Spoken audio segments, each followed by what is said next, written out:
Alhamdulillah, Alhamdulillahirabbil alamin.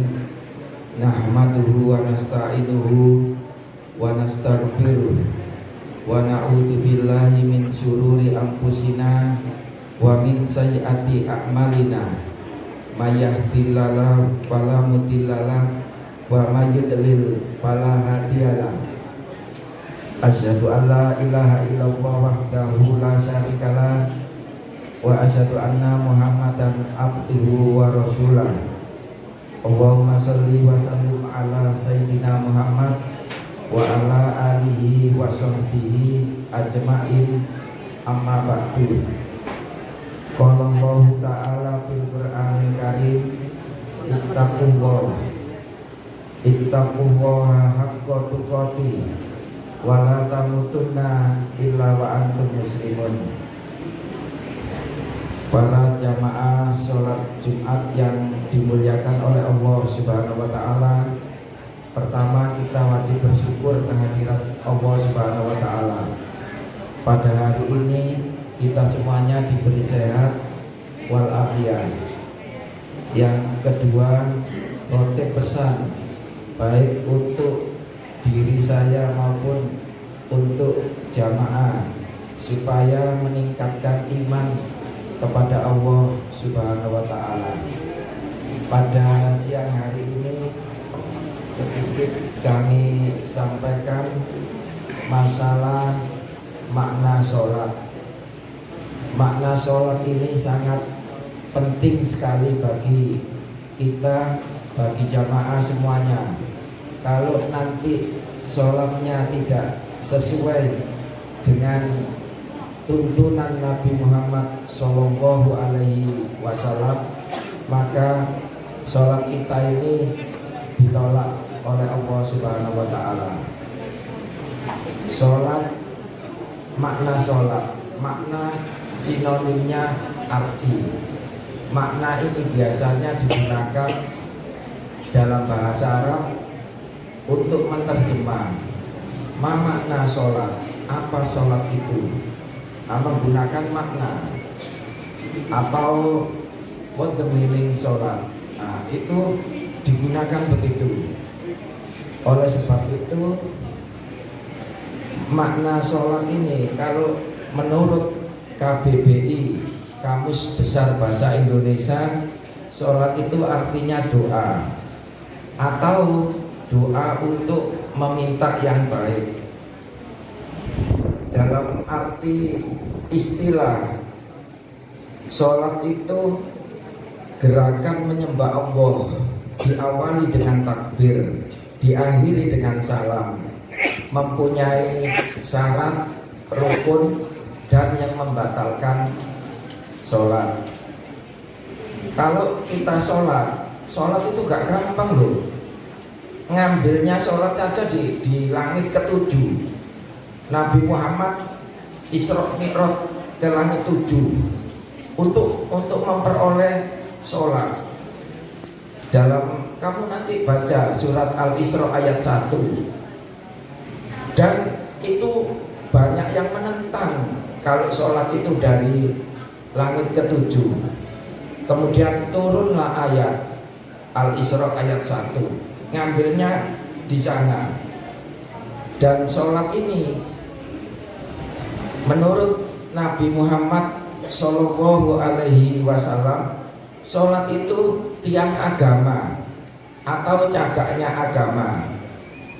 Dalam hadis riwayat Imam Tirmidzi, as-sholatu imaduddin, paman aqamaha faqad aqamaddin, waman hadamaha faqad hadamaddin.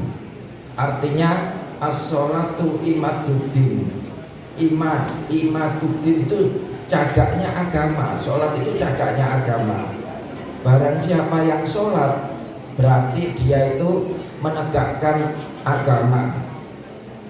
Waman hadamaha, barang siapa yang merobohkan agama, faqad hadamatin. Barang siapa yang tidak sholat, hadamatin, berarti merobohkan agama. Kalian harus sholat.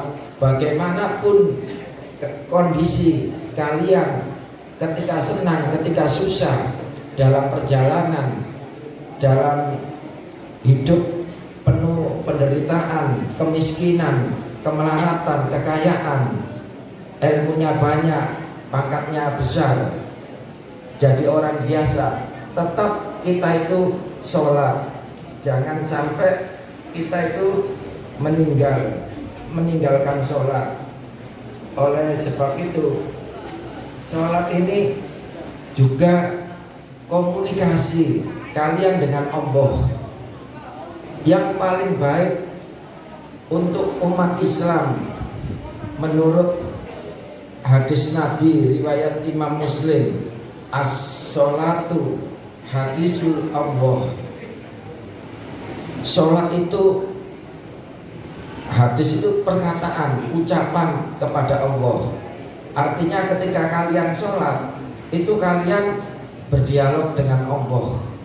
Makanya ketika sholat harus bahasa yang digunakan itu harus bahasa sholat itu dibaca atau diungkapkan dengan halus dan lembut.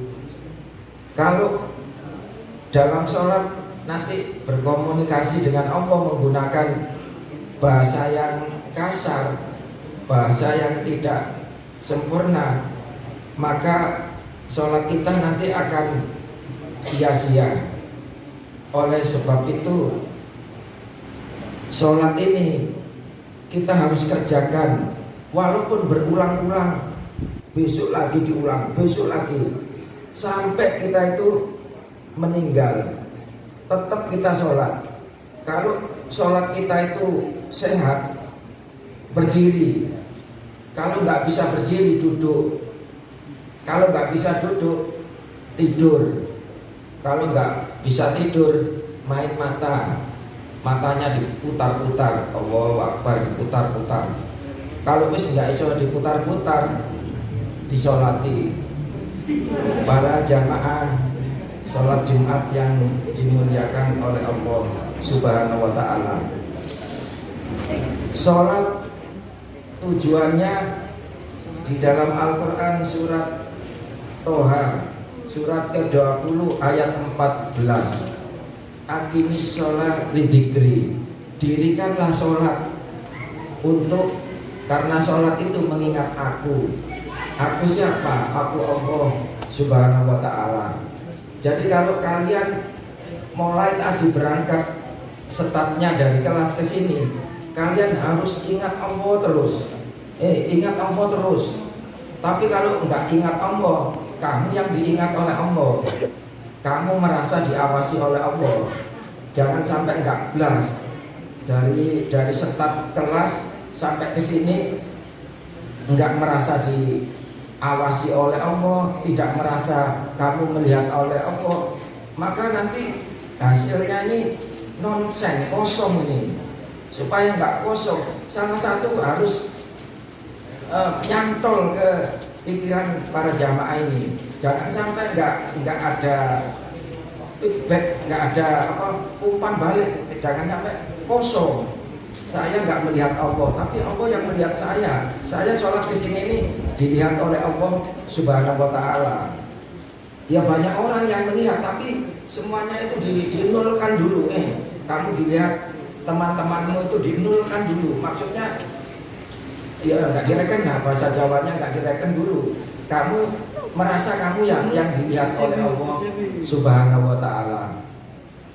Itu dalam sholat. Kemudian tujuan sholat kedua dalam surat Al-Ankabut surat ke-29 ayat 45, aqimis sholat inna sholata tanha anil fahsya'i wal munkar. Dirikanlah sholat, karena sholat itu bisa mencegah perbuatan keji dan munkar. Kalau seseorang itu sholatnya pas, sholatnya khusyuk, sholatnya jitu, dia tidak akan berbuat mungkar, tidak akan berbuat keji. Mereka fokus hanya kepada Allah Subhanahu wa ta'ala. Walaupun nggak ada orang, nggak ada siapa-siapa, hanya fokus hasil sholat tadi itu loh. Hasil sholat tadi itu loh, dia akan berbuat, dia mau berbuat keji dan mungkar. Dia itu koyok-koyok eman gitu loh, koyok-koyok nggak tego gitu loh. Maksudnya nggak tego ini, wah percuma aku sholat ini, sekarang kok berbuat keji dan mungkar. Kalau belum ada muncul itu, berarti sholat kita itu perlu latihan terus.